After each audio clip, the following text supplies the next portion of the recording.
In this video, I want to go over 3 reasons your skill moves may not be working. A lot of you have been talking to me, telling me that sometimes you're not able to use your skills effectively even once you've learned them, or you just don't know where to start. So we're going to be addressing some of the really common issues players have, and then I'm also going to be going over and showing you some quick fixes you can apply to your game so that you start having your skill moves work more for you. This video is sponsored by Rocket Sports, where you can get 15% off of their line of soccer products by clicking on the link down below. Rocket Sports sells a variety of soccer goals of all sizes and for all ages, along with other training equipment like rebounders to help you improve your game. They are not only great for team training, but for your own individual training as well. I personally use their products during my own training sessions, and I love them. Click on the link down below to check them out for yourself. Let's get into the video. So the first thing we're going to go over is, like anything else, you need to work at these more. Sometimes players expect themselves to be able to master a skill move within a few days or a few weeks, but the fact of the matter is it takes a lot more time than that. So make sure the reason you're failing with your skill moves isn't down to the fact that you just haven't done enough repetitions at 100%. That may really just be all there is to it. Once you learn the technique, then you can move on to the other stuff we're going to be going over in this video, but make sure first you've done enough repetitions, you've put in enough practice to get to the point where you're masterful at the move, or where you can do the move automatically. Because if you're not at that stage yet, it's going to be a lot more difficult for you to pull these off in matches. So get to the stage where you can do these skill moves automatically, where you don't have to really think about them, and they're almost like a part of you. They're basically committed to muscle memory. Second, and this is a very common mistake I see all the time that really causes players' skill moves not to work, and it's not even they're not good at the skill move, but they're not doing this one crucial thing,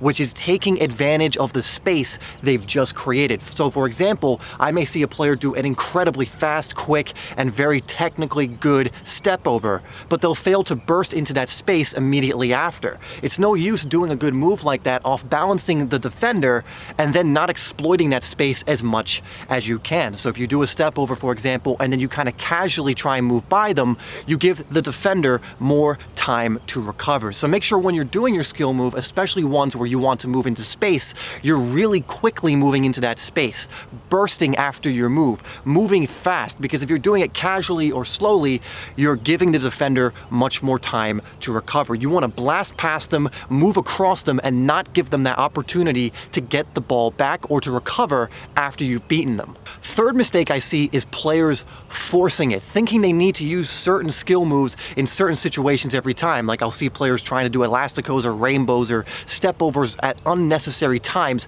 The point of skill moves is you want to get them to a point where they become a part of you, where they become instinctual, meaning you'll know when to use them and you won't have to really think about it ahead of time. Once you get to that point, you won't be doing step overs in situations where you shouldn't be doing it, or Maradonas in situations where you don't need to be doing it.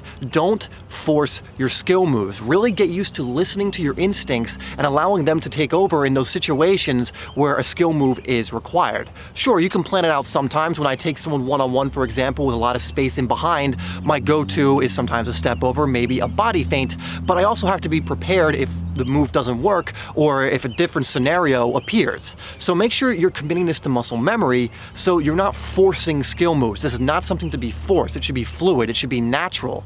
But the more you're forcing it, the more you're just going to lose the ball, and the more that's going to give your confidence a hit, or is going to lower your confidence and make you probably not want to take players on one-on-one anymore. So let's reflect really quickly. It's very simple, guys. The first thing is make sure you've had enough practice. You can't expect to just learn a skill move, to watch a video here on YouTube, and then expect to be able to do the move automatically. You have to put in the work. You have to be consistent. You have to keep at it. You have to do it in a game-like situation. You have to take risks. That's how you're going to get good at your skill moves. That's the first one and probably the most important. Second is more of a quick fix. Make sure after you've beaten the defender, they've bought your fake, you've sold the move, and you've got them off balance, you take advantage of that. that. You burst into the space. You use the space that's now available to you, because it's no good if you do a step over, off balance the defender, and then you just casually try and move into the space, because it's going to close up pretty quickly. Make sure you're doing things at speed. There are certainly some skill moves where you want to slow down and you want to be still. They're called standstill skill moves, as I call them.